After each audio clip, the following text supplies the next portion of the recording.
اول امبارح اعلن عمر الصاحي المدير العام لسوق دوت كوم في مصر ان سوق دوت كوم هتتحول لامازون. طبعا ده خبر جميل لينا لاننا هندخل على نفس البلاتفورم اللي بيدخل فيه الناس حوالين العالم، وطبعا امازون مش هتيجي بايديها فاضيه، هيدخل معاها مجموعه من الخدمات. لكن لو انت من الناس الفاكرين ان كل المنتجات اللي هتكون موجوده في امريكا هتبقى موجوده في مصر، وفي نفس الوقت امازون جو هتبقى موجوده عندنا في العاصمه الاداريه الجديده، يبقى انت محتاج تفهم الموضوع من الاول. اهلا وسهلا بيكم في حكاوي بيزنس.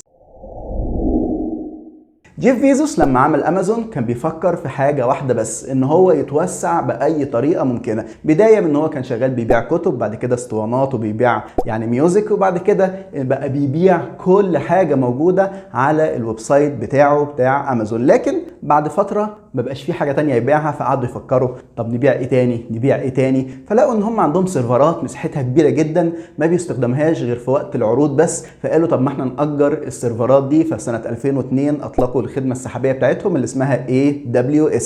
بعد كده هتلاقيهم كل سنه بيطلقوا حاجه جديده. مثلا في سنه 2006 عملوا حاجه اسمها برايم فيديو، حاجه كده تشبه نتفليكس على الافلام والمسلسلات، مشهوره جدا حوالين العالم. يمكن مش مشهوره عندنا في مصر قوي، لكن هي مشهوره حوالين العالم. سنه 2007 اطلقوا حاجه اسمها امازون باي، حاجه تشبه كده فوري. لو انت عندك المحفظه امازون باي وحد زميلك عنده امازون باي، تقدر تحول ما بين الفلوس وتدفع مدفوعات الكترونيه كتيره. فهم كل سنه تحس ان هم كانوا دايما بيدوروا على التوسع. لكن اكبر مشروع تقدر تقول عليه يعني ايه ده، ايه الانجاز الفظيع اللي انتوا عملتوه ده، كان امازون جو. متجر يعني حاجه تشبه كده السوبر ماركت، لكن مفيش فيه اي موظفين، ما بتحتاجش تدفع فيه ولا تقف فيه في طابور. بتدخل بس بالابلكيشن، تروح تختار الحاجه من على الرف، ولما تاخدها من على الرف في حساسات كاميرات حاجات شايفاك بكل النواحي، فتعرف انك انت اخدت المنتج ده على الرف، فتضاف عندك في المحفظه في الموبايل. لما تيجي خارج يوم جايين محاسبينك عليها الكترونيا من غير ما تفكر تقف في طابور. وطبعا طفره كبيره جدا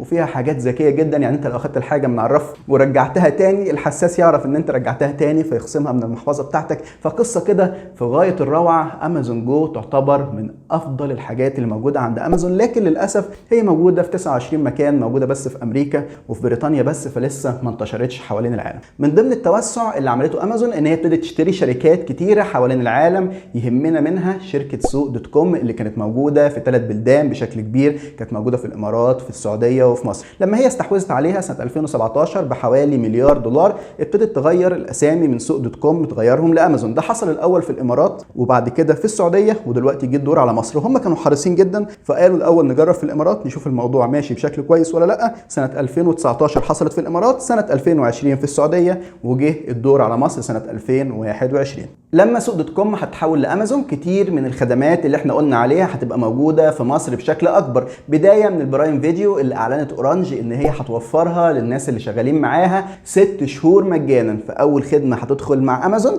هي برايم فيديو. تاني حاجه اعلنت عنها امازون ان هي هتدخل الامازون باي اللي هي خدمه الدفع الالكتروني اللي قلنا عليها، اللي تقدر تحول لاي حد من زميلك، هتطبق كمان السنه دي. طيب اكبر سؤال الناس كلها بتساله، هل كل الحاجات اللي هتكون موجوده في امريكا هتكون موجوده عندنا؟ هو لا شك ان انت كونك بتدخل على نفس الاب، تقدر تدخل على نفس البلاتفورم، معناه ان انت هتبقى عندك اكسس لحاجات كتيره ما كنتش بتيجي قبل كده. لكن ده مش معناه ابدا ان كل الحاجات اللي في امريكا هتبقى موجوده عندنا. هتلاقي حاجات كتيره المتجر مش قابل ان هو يوصلها لمصر، ففي مجموعه من الحاجات هتزيد، لكن مش بنفس المعدل اللي الناس كلها فاكراه. طب امازون جو هيجي مصر؟ امازون جو صعب جدا يجي مصر، لان هو اصلا لسه زي ما انا قلت لكم حاجه فيوتشرستك كده في المستقبل قوي. لسه هم بيطبقوها في اماكن محدوده، ما دخلتش دول كبيره زي الصين وزي المانيا. فهي لسه شويه عشان خاطر تبقى موجوده بره، يعني امريكا وبريطانيا لسه شويه، فقدامنا حبه عشان نشوفها عندنا في مصر. يفضل في تنويه صغير، سوق دوت كوم لما تحولت لامازون في السعوديه حصل معاها بعض المشاكل، خصوصا مع المنافسه القويه اللي حصلت معاها مع نون. فهل في وجهه نظرك لما سوق تتحول لامازون في مصر ده هيساعدها وهيخليها اقوى، ولا المنافسه اللي موجوده مع جوميا وموجوده مع نون هيخليها تبقى اضعف زي ما حصل في السعوديه، ولا هتفضل زي ما هي؟ يا ريت اسمع رايكم في الكومنتات، وتعملوا شير للحلقه للناس اللي مش فاهمين قوي ايه اللي بيحصل. اشوفكم على خير، سلام.